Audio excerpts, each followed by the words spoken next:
అధ్యాయము పోయినసారి మనం 6వ వచనం వరకు ధ్యానం చేస్తూ వచ్చాం.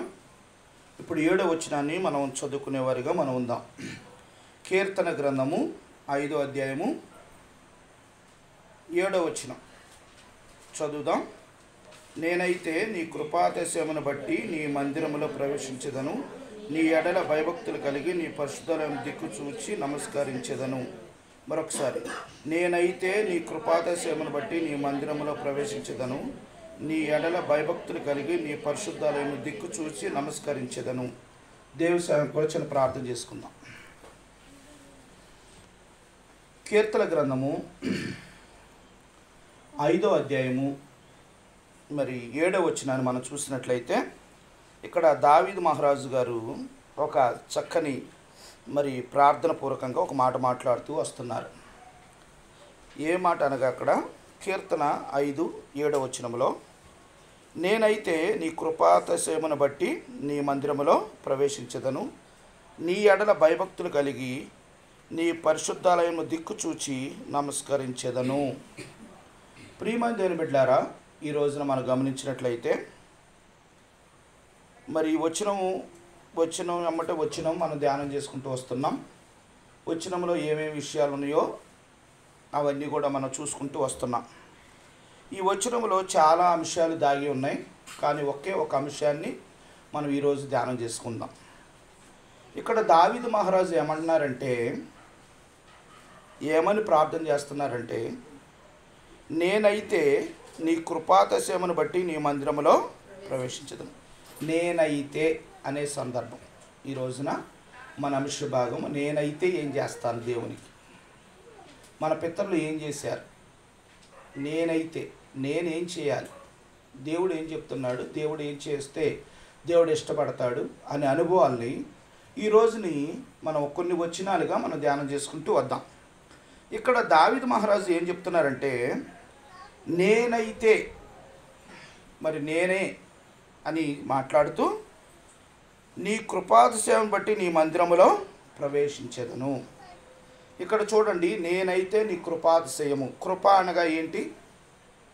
మీకు ఏమన్నా తెలిస్తే చెప్పండి. కృప అనగా ఏంటి అసలుకి?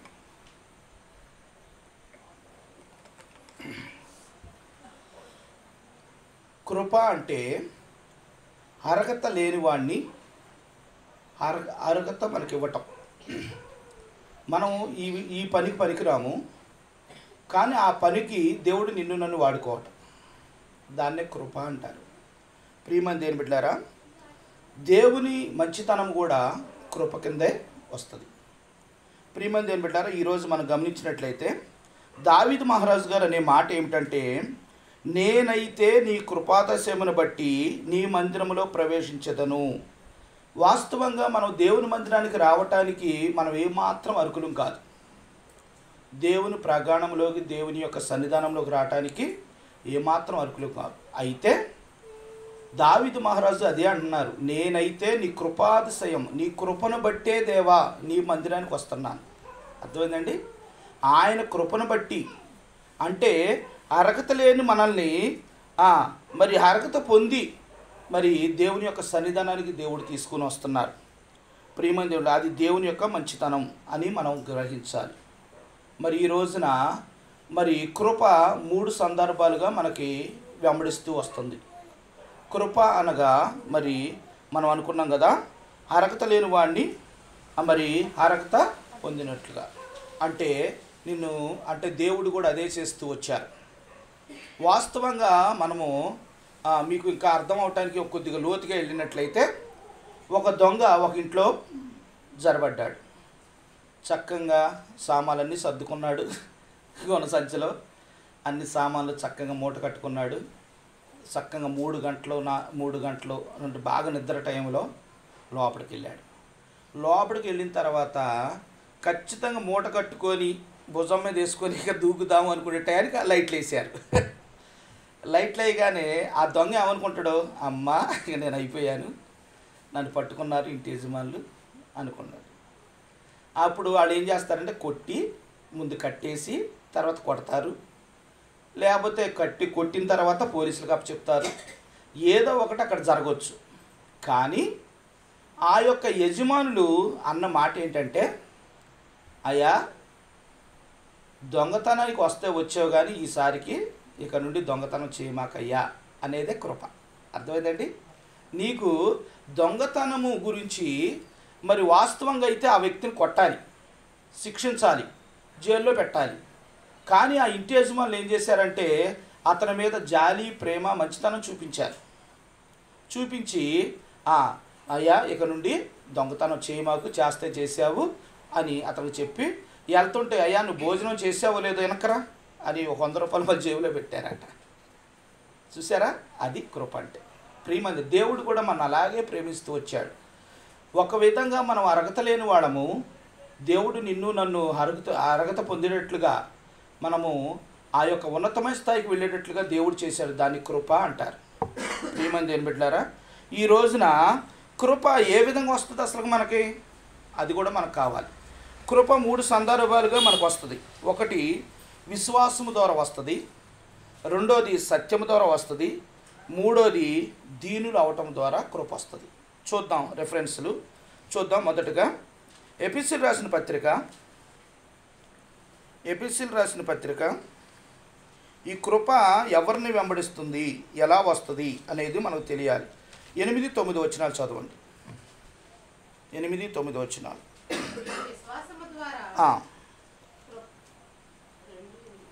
అంతే అక్క.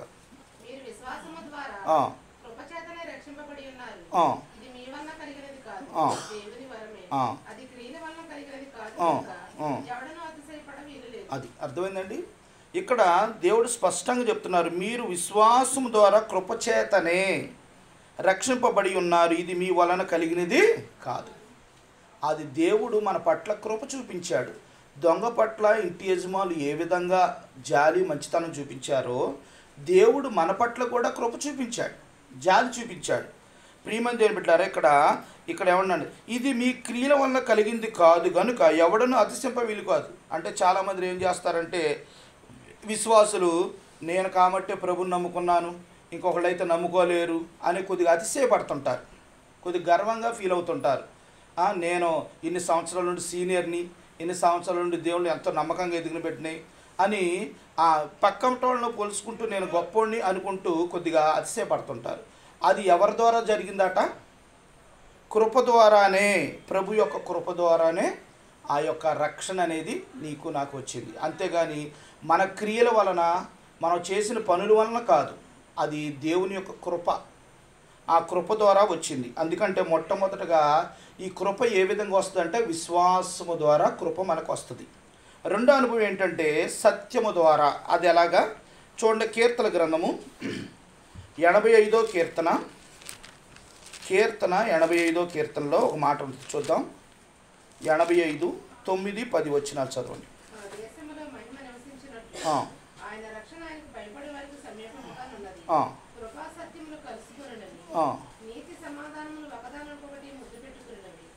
ఇక్కడ మనం చూసినట్లయితే కీర్తన మరి 85, 9, 10 వచనాల్లో ఇక్కడ ప్రభువారు చెప్తున్నారు కదా, 10లో కృపా సత్యములు కలుసుకొనుచున్నవి, నీతి సమాధానం ఒకదానికి ఒకటి ముద్దు పెట్టుకొనుచున్నవి. అంటే ఇక్కడ మనం గమనించినట్లయితే నువ్వు ఎప్పుడైతే సత్యం మాట్లాడావో వెంటనే కృప నీ దగ్గరికి వస్తుంది.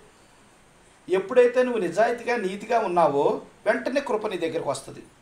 వెంటనే దేవుడు నిన్ను అక్కడ పర్మిషన్ ఇస్తూ వచ్చాడు. వెంటనే నువ్వు ఆయన ఎప్పుడైతే సత్యముగా అబద్ధం ఆడకుండా మాట్లాడాడో వెంటనే ఆ కృప మరి ఆయన వెంబడిస్తూ ఉంటుందని ప్రభువారు చెప్తూ వస్తున్నారు. ప్రియమైన దేవుని బిడ్డలారా, అంతేకాకుండా ఈ మాట గురించి ఒక్కొక్క మాట చూద్దాం. చూడండి, కీర్తన 61:7 చూడండి. 61:7 కూడా ఒక్కసారి చూద్దాం. 61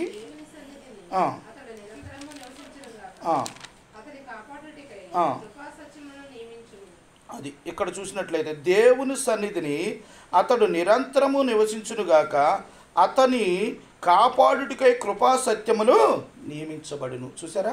నువ్వు ఎప్పుడైతే దేవుని యొక్క సత్యాన్ని అనుసరించి నడుస్తావో కృప నిన్నెప్పుడు వెంబడిస్తూ నిన్ను కాపాడుతూ ఉంటుంది. నువ్వు ఎప్పుడైతే దేవునికి వ్యతిరేకంగా జీవిస్తావో కృప నీ దగ్గరకు రాదు. అర్థమైందండి. అందుకనే విశ్వాసము ద్వారా కృప నీ దగ్గరికి వస్తుంది, రెండోది సత్యము ద్వారా నీ దగ్గరికి వస్తుంది. మూడో అనుభవం ఏంటి చూడండి. యాకోబు రాసిన పత్రిక 4-6 వచనాలు. 4వ అధ్యాయం 6వ వచనం చదవండి.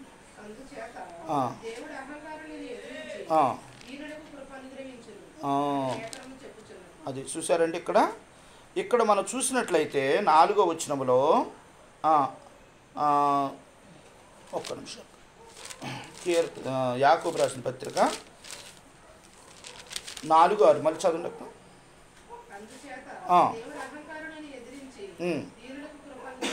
అది అందుచేత దేవుడు అహంకారుని ఎదిరించి దీనులకు, నువ్వు ఎప్పుడైతే దేనత్వముతో తగ్గించుకొని ఉంటావో దేవుని కృపని ఎమ్మడి ఇస్తుంది. నువ్వు ఎప్పుడైతే కాలు ఎగరేసి నాకంటే ఎవరు లేరు గొప్పోళ్ళు కానీ గర్వంగా ఫీల్ అవుతావో కృప నీ దగ్గర నుండి దూరం అయిపోతుంది. అందుకనే కృప నిన్ను ఎప్పుడు కూడా వెంబడించాలి అంటే దేనత్వం కలిగి జీవించాలి. అందుకని దేవుడు ఏమంటున్నాడంటే ఇక్కడ కీర్తనకారుడు ఒక అద్భుతమైన మాట మాట్లాడుతున్నాడు. ఏమంటున్నాడంటే, దేవా నేనైతే ఏం చేస్తానంటే నీ కృపాతిశయమును బట్టి నీ మందిరంలో ప్రవేశించదను. అర్థమైందండి. మనము నేనైతే దేవుని యొక్క మందిరంలోకి ప్రవేశిస్తానని దావీదు మహారాజు అన్న. మరి నీవు దేవుని మందిరం ఉన్నప్పుడు మరి దేవుని మందిరానికి వస్తున్నావా? ఒకసారి మనం పరిశీలన చేసుకోవాలి. నేనైతే ఏం చేయగలను, నేను ఎలా చేస్తాను దేవుని మందిరానికి? మరి వెళ్ళలేదు. ఇప్పుడు పనులు లేకుండా ఇంట్లో ఖాళీగా కూర్చొని మరి ఏ పని లేకుండా మందిరానికి రాకుండా ఉన్నామనుకోండి, అంటే కొన్ని ఎమర్జెన్సీ పనులు అయితే చెప్పలేము. మరి అప్పుడు దేవుడు ఏమంటాడంటే దావీదు మహారాజుని చూపిస్తాడు. నేనైతే దేవుని మందిరానికి నీ కృపాశయం బట్టి నీ మందిరంలో ప్రవేశిస్తాను అంటున్నాను. మరి నీవు కూడా అలాంటి తీర్మానం కలిగి ఉన్నావా? లేదు, నీకేం పని లేకపోయినా ఇంటి దగ్గరే ఖాళీగా మరి టీవీ చూసుకుంటా ఖాళీగా ఉంటున్నావా? ఒకసారి దేవుడు ఈ వచనం ద్వారా మనతో మాట్లాడటానికి ఇష్టపడుతున్నారని ప్రభుపేట మీకు మనం చేస్తున్నాను. ఇది మొదటి అనుభవం. రెండో అనుభవం చూసినట్టయితే మొదటి రాజుల గ్రంథము చూడండి. సమయం కొద్దిగా ఉంది కనుక మొదటి రాజుల గ్రంథము 18వ అధ్యాయము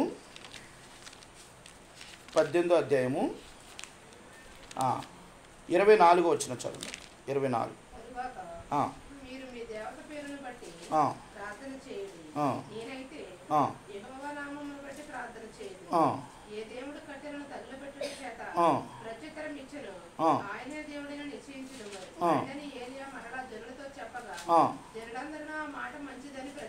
అది ఇక్కడ చూసారా? ఇక్కడ ఒక అద్భుతమైన మాట, ఇక్కడ ఒక మాట చెప్తూ వస్తున్నారు. ఇక్కడ ఏ మాట చెప్తున్నారు ఈయన? ఇక్కడ చూడండి. తరువాత మీరు మీ దేవత పేరును బట్టి ప్రార్థన చేయండి, నేనైతే యెహోవా నామమును బట్టి ప్రార్థన చేయదును. ఏ దేవుడు కట్టెలు తగలపెట్టు చేత పత్తుత్రం ఇచ్చును ఆయనే దేవుడని హెచ్చించుకుందామని ఏలియా మరలా జనులతో చెప్పగా జనులందరూ ఆ మాట మంచిదని బతులు. ఏలియా గారు ఏమంటున్నాడంటే నేనైతే యెహోవా నామమును బట్టి ప్రార్థన చేస్తాను అంటున్నాడు. మరి నీవే నామమును బట్టి ప్రార్థన చేస్తున్నావు? కొంతమంది ఏ నామం ప్రార్థన చేయరు, ఏదో నామకార్థంగా చేసుకుంటూ వెళ్తుంటారు. ఎప్పుడైనా మనం ప్రార్థన చేసేటప్పుడు 3 సందర్భాలు ఖచ్చితంగా ఆ ప్రార్థనలో కనపడాలి. ఒకటి తండ్రి, కుమార, పరిశుద్ధాత్మ, ఈ ముగ్గురు కూడా ఏకీపించి మన ప్రార్థన చేస్తూ రావాలి. ఫస్ట్ తండ్రిని గురించి చేయాలి, తర్వాత కుమారుని గురించి చేయాలి, తర్వాత మూడోది పరిశుద్ధాత్మ దేవుని గురించి ప్రార్థన చేయాలి. ప్రియమైన దేవుని బిడ్డలారా, వాళ్ళ నామాన్ని బట్టి అంటే ఆ పేరుని బట్టి ప్రార్థన చేయాలి. చాలామంది ప్రార్థిస్తున్నాము అంటారు, ప్రార్థిస్తున్నాము తండ్రి అని తండ్రిని గనపరచాలి. అది ఎవరి పేరు మీద చేయాలంటే యేసుక్రీస్తు వారి నామమున తండ్రి మీకు ప్రార్థిస్తున్నాము తండ్రి అనాలి. ప్రియమైన దేవుని బిడ్డలారా, చాలామంది ఏం చేస్తారంటే యెహోవా నామమును కానీ యేసుక్రీస్తు వారి నామమును కానీ ఉచ్చరించకుండా ప్రార్థన చేస్తారు. అయితే ఏలియా గారు అంటున్నారు నేనైతే యెహోవా నామమున యెహోవా పేరు పెట్టి ప్రార్థన చేస్తాను. మరి నువ్వు కూడా అలా చేస్తున్నావా? నేను అలా చేస్తున్నానా? ఒకసారి మనం పరిశీలన చేసుకోవాలని ప్రభు పేరిట మీకు మనవి చేస్తున్నాను. ఇది రెండో అనుభవం. మూడో అనుభవం చూద్దాం. చూడండి, మొదటి దినవృత్తాంతాల గ్రంథము 29వ అధ్యాయము 16వ వచనం. 29:16.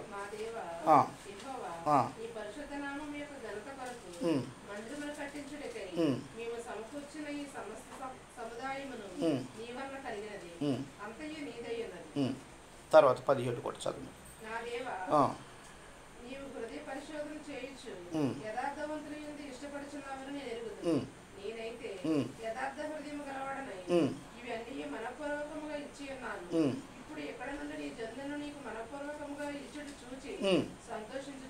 అది ఇక్కడ చూసినట్లయితే ఒక అద్భుతమైన విషయాన్ని మనం జ్ఞాపకం చేసుకోవాలి. ఇక్కడ మనం జ్ఞాపకం చేసుకున్నట్లయితే దావీదు గారు ఒక అద్భుతమైన మాట మాట్లాడుతూ ప్రార్థన చేస్తూ వస్తున్నారు. ఇక్కడ ఏమన్నారైతే, నేనైతే యథార్థ హృదయము గలవాడినై ఇవి అన్నీ మనపూర్వకముగా ఇచ్చి ఉన్నాను.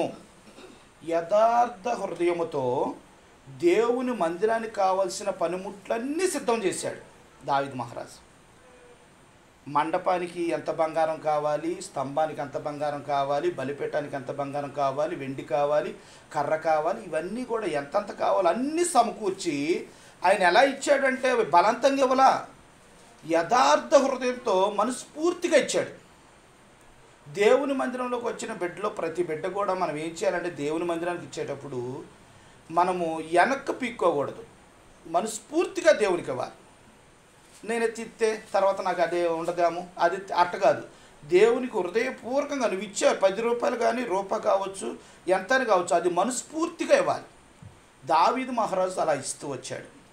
దేవుని మందిరానికి మీరు ఈ అధ్యాయం చదవండి. దేవుని మందిరానికి ఏమేమి కూడబెట్టాడో మొత్తం కూడా దావీదు మహారాజు స్పష్టంగా రాస్తూ వచ్చాడు. ఎంత బంగారము, ఎంత వెండి, ఎంత కర్ర, ఎంత వెలగలరాళ్ళు, ఇవన్నీ కూడా చక్కగా అన్నీ కొన్ని తులాల ప్రకారంగా కొన్ని లెక్కల ప్రకారంగా ఆయన దాస్తూ వచ్చాడు.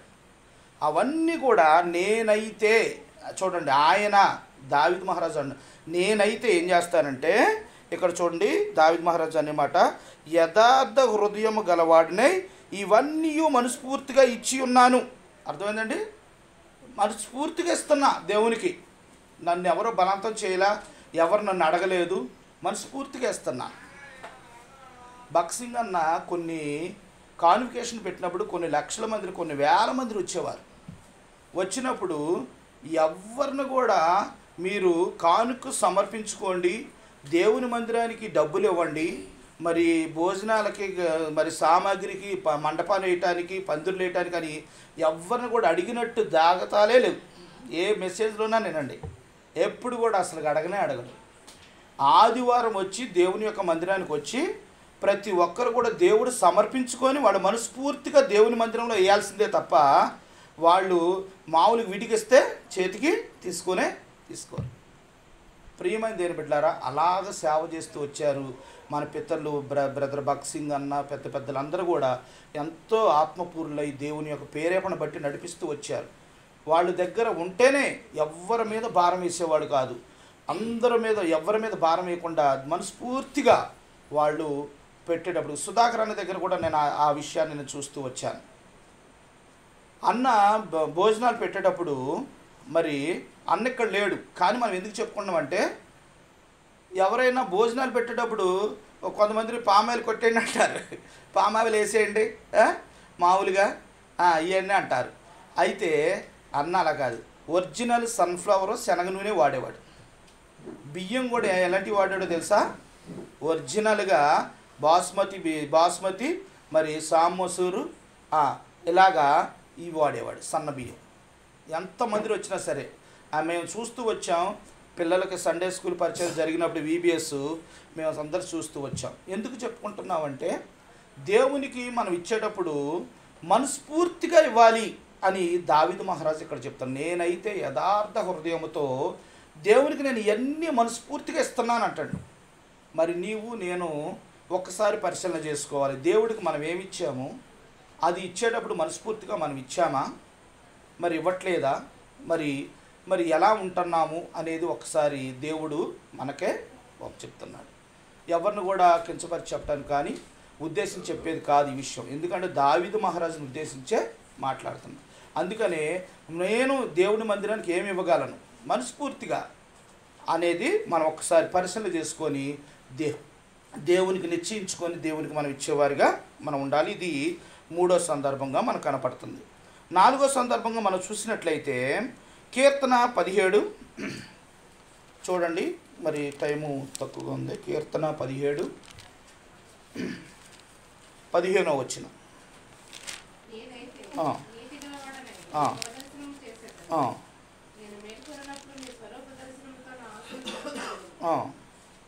ఇక్కడ చూడండి 15వ వచనంలో, నేనైతే నీతి గలవాడనై నీ ముఖ దర్శనము చేసేదను, నేను మేల్కొనినప్పుడు నీ స్వరూప దర్శనముతో నా ఆశను తీర్చుకుందును. నేనైతే ఇక్కడ చూడండి ప్రియమైన దేవుడు దావీదు మహారాజు మరొకసారి అనే మాట ఏంటంటే, నేనైతే నీతి గలవాడనై నీ ముఖ దర్శనం చూస్తాను. నీతిమంతులుగా అంటే ఇక్కడ నీతిమంతులు అంటే ఎవరు అసలుకి? చాలామంది పాపం లేని వాళ్ళు, మరి నిజాయితీగా ఉండేవాళ్ళు నీతిమంతులు. అదే కాదు, అసలు ఇంకో విషయం ఏంటంటే నీతిమంతుడు అంటే ఏంటంటే కీడుకు బదులుగా మేలు చేయటం. కీడుకు బదులుగా మేలు చేయటమే నీతిమంతుని యొక్క లక్షణం. నీతిమంతుడు అంటారు. అది ఎలాగన్నా అని అనవచ్చు. మొదటి సమూయేలు గ్రంథం చూద్దాం. అసలు అది నీతిమంతుడు ఎలాగయ్యారో చూద్దాం. మొదటి సమూయేలు గ్రంథం 24వ అధ్యాయము 17-18 చదవండి.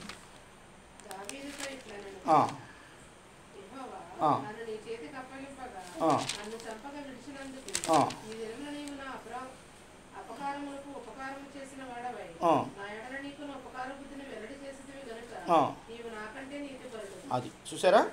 ఇక్కడ ఒక చక్కని విషయాన్ని మనం చదువుతూ వచ్చాం. దావీదు ఎట్లని, యెహోవా నన్ను నీ చేతికి అప్పగింపగా నన్ను చంపగా విడిచినందుకు ఈ దినమున నీవు నాకు చూడండి, అపకారమునకు ఉపకారము చేసిన వాడివై నా ఎడల నీకున్న ఉపకార బుద్ధిని వెల్లడి చేసితివి గనుక నీవు నాకంటే, అది అర్థమైందండి. నీతిమంతుడు అంటే అది. అంటే నీకు కీడు చేసిన వాళ్ళకే నువ్వు మేలు చేయటమే నీతి లక్షణం, నీతిమంతుని యొక్క లక్షణం. నీ కీడు చేసాడని ఇంకా నువ్వు వాళ్ళకి కీడు చేయడానికి ఉద్దేశించి వాళ్ళ మీద ఇంకా నువ్వు ప్లాన్ చేసావనుకోండి, దానివల్ల అది నీతిమంతుని యొక్క ఇది కాదు. దావీదు మహారాజుకి సౌలు చంపడానికి తిరుగుతున్నాడు. దావీదు మహారాజుని సౌలు అయితే డైరెక్ట్గా దేవుడు ఏం చేశాడంటే, ఒకరోజు దావీదు మహారాజుకి సౌలుని కరెక్ట్గా చేతిలో కత్తి ఉంది, సౌలు రాజు ఎదురుగా ఉన్నాడు, చంపేయచ్చు కానీ చంపడు. అప్పుడు సౌలు అంటున్నాడు కదా, నేను నీ కీడు చేశాను కానీ నువ్వు నాకు మేలు చేసావు, నువ్వు నాకంటే నీతిమంతుడివి. అర్థమైందండి ప్రియమైన దేవుని బిడ్డారా? ఈ రోజున దావీదు మహారాజు గారు కూడా అదే అంటున్నారు, నేనైతే నీతి గలవాడినై నీ ముఖ దర్శనము చేసేదను. చూసారా? నీ ముఖ దర్శనం చేసేదను. మనము కూడా మరి కీడుకు బదులుగా మేలు చేసేవారిగా ఉంటున్నామా? ఒకసారి పరిశీలన చేసుకోవాలి. దావీదు మహారాజు అలా చేశాడు కనుకనే ఆయన స్పష్టంగా వాక్యంలో ఈ విధంగా మాట్లాడుతూ వస్తున్నారు. మరి నేనైతే నీతి గలవాడినై ఉన్నాను కనుక నీ ముఖ దర్శనం, నీ మొహాన్ని చూసే ధన్యత నాకు ఇచ్చావు ప్రభువా. మరి ఆయన ముఖాన్ని చూడాలి అంటే నీతి గలవాళ్ళమై ఉండాలి. ఏ విషయంలో కూడా అపవిత్రత అనేది మన దగ్గరికి రాకూడదు. వచ్చిందంటే ప్రభు దగ్గర వెంటనే మోకరించి ప్రభు దగ్గర క్షమాపణ అడగాలి. ప్రియమైన దేవుని బిడ్డలారా, ఇది మరి ఇంకొక విషయం, ఇంకొక అనుభవం చూద్దాం. చూడండి కీర్తన 52, మనకి సమయం తక్కువగా ఉంది. కీర్తన 52 కీర్తన 8వ వచనం. 52:8.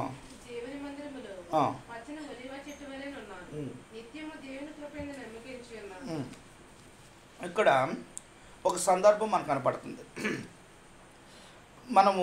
మనము ధ్యానం చేసుకునే అంశం ఏంటంటే నేనేం చేస్తాను, నేనేం చేయగలను అనే అనుభవం మీద మనం ధ్యానం చేసుకుంటూ వస్తున్నాం. ఇక్కడ ఒక మాట మనం చదువుకుంటూ వస్తున్నాం, అది కూడా దావీదు రచించిన కీర్తనలోదే.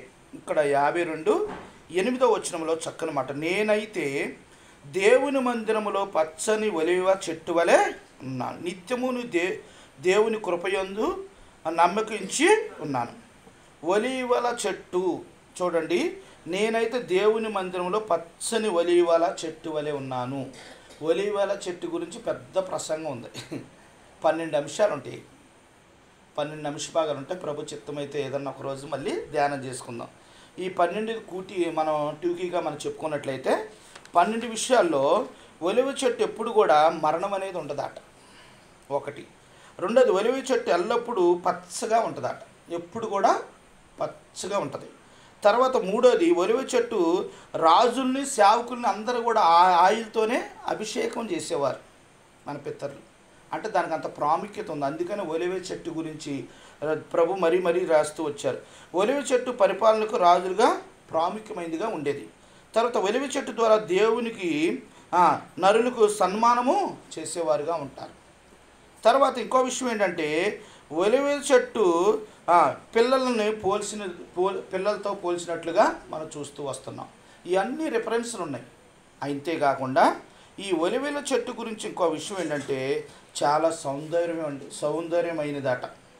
అది హోషేయ గ్రంథం 14:6లో ఉంటుంది. అంతేకాకుండా ఇది దగ్గర 100 సంవత్సరాలు కాపు కాస్తుందట. దానికి సాగు అనేది ఉంటుందట, కాపు కాస్తుందట. కాయట మొదలెడితే కాపు మానదట. అందుకని ప్రభువారు ఆ యొక్క ఆయులుతోనే కొన్ని సంవత్సరాలు ఆ ఆయులు ఆ యొక్క మండపంలో దేవుని యొక్క మధ్య ఆ యొక్క బలిపీఠం దగ్గర అది అంటించినప్పుడు అది ఎప్పుడు 24 గంటలు వెలుగుతూనే ఉండాలి. దాని ద్వారా ఆ ఆయిల్కి ఏమాత్రం పొగ రాదట, పొగ అనేది రాదట. చూసారా ప్రియమంది, అంత అద్భుతమైన లక్షణాలు ఉన్నాయో. ఆ లక్షణాల గురించి ఇక్కడ దావీదు మహారాజు ఏమంటున్నాడంటే, ఒక చక్కని మాట చెప్తూ వస్తున్నాడు. నేనైతే దేవుని మందిరంలో పచ్చని ఒలీవ చెట్టు వలె ఉన్నాను. మరి నీవు నేను మనందరం కూడా ఏ చెట్టు వలె ఉన్నాం? మనం కూడా ఒలీవ చెట్టు వలె ఉండాలి అని ప్రభు ఇష్టపడుతున్నాడు. ప్రియమంది, అలాగే నిన్ను నన్ను కూడా ఉంచాడు. అంతేకాకుండా ఇంకొక మాట చూద్దాం, చూడండి. కీర్తన 55:23. మనం త్వరగా వెళ్ళాలి, టైం లేదు. 55:23.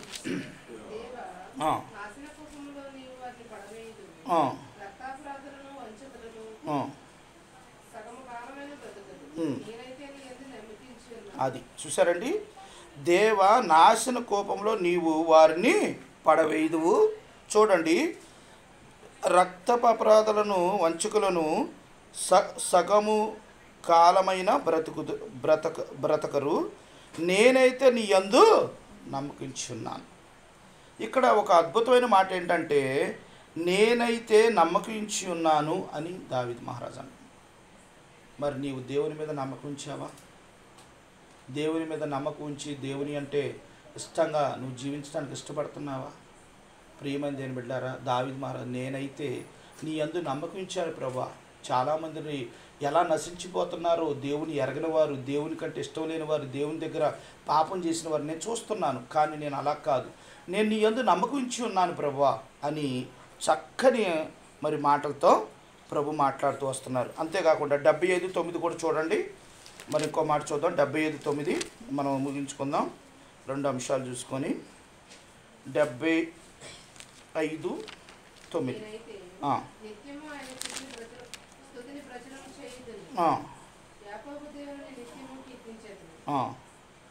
ఇక్కడ చూడండి. నేనైతే నిత్యము ఆయన స్తుతిని ప్రచురము చేయుదును, యాకోబు దేవుని నేను నిత్యము కీర్తించేదను. అంటే నేనైతే ఎప్పుడు నిన్ను స్తుతిస్తాను దేవా, నిన్ను కీర్తిస్తాను దేవా అంటాడు. మనం ఎప్పుడు కూడా ఆ మాట అంటున్నామా? నేను ఎప్పుడు నిన్ను స్తుతిస్తాను, ఎప్పుడు నిన్ను కీర్తిస్తాను దేవా అనే మాట నేనైతే అని దావీదు మహారాజు గారు అంటున్నారు. మరి ఈ రోజున నీవు నేను కూడా మరి నేనైతే ఏం చేయగలను దేవునికి, నేను ఎలా ఉండగలాలి అనేది నువ్వు ఒక్కసారి పరిశీలన చేసావా? అయితే ఒక అద్భుతమైన విషయాన్ని మనం ఇప్పుడు ఒక మాట చూద్దాం. ఆ మాటలో అసలు మనకు ఆశ్చర్యం ఎంత అద్భుతంగా ఉంటుందో చూద్దాం. అపోస్తుల కార్యములు, ఈ మాట చూసుకొని మనం ప్రార్థన చేసుకుందాం. అపోస్తుల కార్యములు, అసలుకి ఈ మాట చదివినప్పుడు నాకు చాలా బాధేసింది. అపోస్తుల కార్యములు 21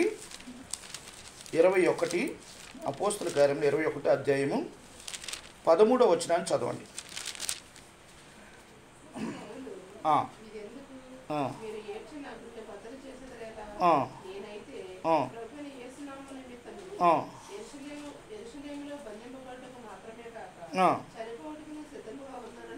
బా చూసారా, అపోస్తలుడైన పౌలు గారు ఇచ్చిన సాక్ష్యము, నేనైతే ఏం చేస్తానో తెలుసా అని చెబుతూ, దేవుని కొరకు నేను ఏం చేస్తానని చెబుతూ ఒక అద్భుతమైన మాట చెప్తూ వస్తున్నారు. ఏంటి చూడు, పౌలు, ఎందుకు మీరు ఏడ్చి నా గుండె బద్దలు చేసిదరేలా?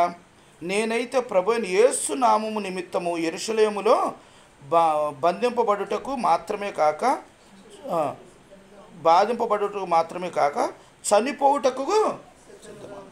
చనిపోవటానికి కూడా నేను సిద్ధంగా ఉన్నాను దేవుని కొరకు.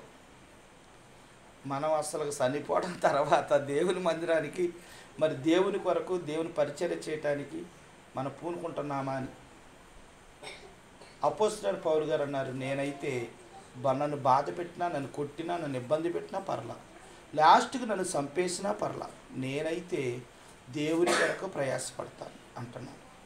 ప్రియమైన దేవుని బిడ్డారా, మరి నీవు నేను మనందరం కూడా ఎలాగున్నాం?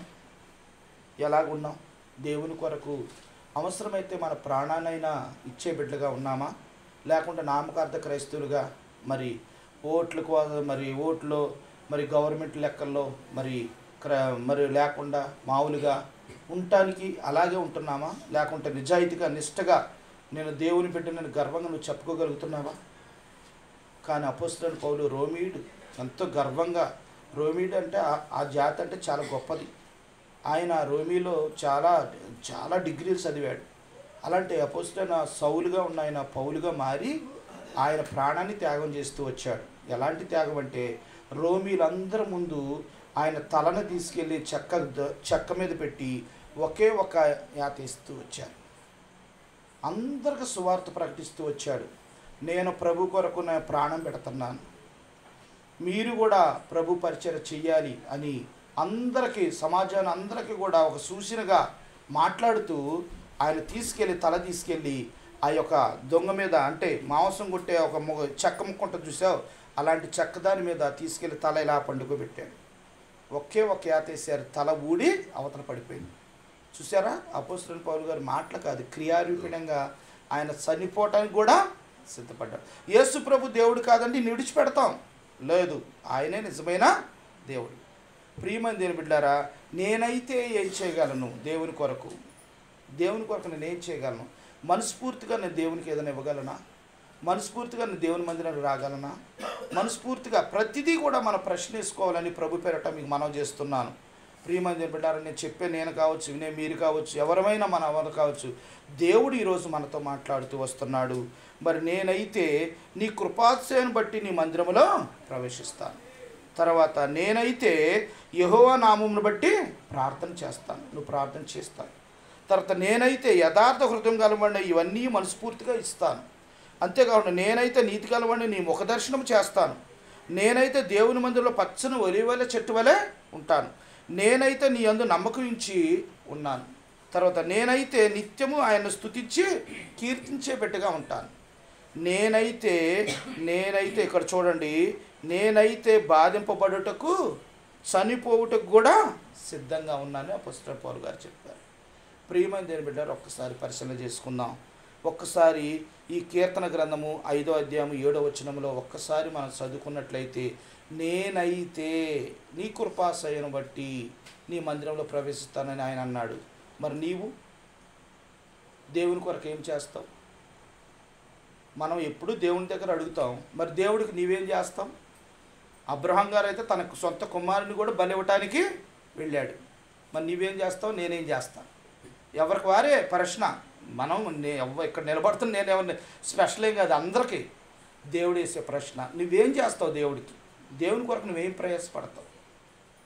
ప్రియమైన దేవుని బిడ్డలారా, ఒక్కసారి మనస్ఫూర్తిగా మనం పరిశీలన చేసుకొని ప్రభు దగ్గర, మరి ఒకవేళ మన పితరులు అందరూ కూడా చక్కగా ఏమేం చేస్తారో అన్ని వివరంగా చెప్తూ వచ్చారు.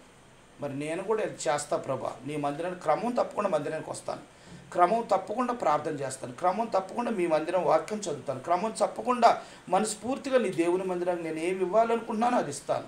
ప్రతిదీ దేవుని దగ్గర మనం క్షమాపణ అడుగుతూ ఆయనకన్నీ మనము ఇచ్చేవారిగా మనం ఉండాలని ప్రభు పేరట మీకు మనం చేస్తున్నాం. ఆయన ఏదో బలమైనవి, ఏదో నువ్వు మొయ్యలేనివి, నీకు భారమైనవి అడగట్లా, నువ్వు చెయ్యగలిగేవి చేసేవే అడుగుతున్నాడు.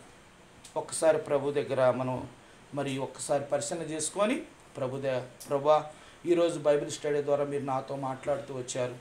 మరి దావీదు మహారాజు చెప్పినట్లుగా నేనైతే నీ కృపాశయమును బట్టి నీ మందిరంలో ప్రవేశిస్తానన్నాడు ప్రభువా. మరి నేను కూడా ఇది ఈ రోజు నుంచి మరి నేను ఏమైతే చేయగలను అవన్నీ కూడా నీ పనికి వరకు నేను సిద్ధపాటు చేయడానికి నీ పనిముట్టుగా నన్ను వాడుకోండి ప్రభువా అని ప్రభు దగ్గర ఒక చక్కని తీర్మానం కలిగి ఇక్కడ నుండి మనము వెళ్ళేవారికి ఉండాలని ప్రభుపేట మీకు మనవి చేస్తున్నాను. మరి చిన్న వాక్యము దేవుడు దీవించుగాక. ప్రార్థన చేసుకుందాం.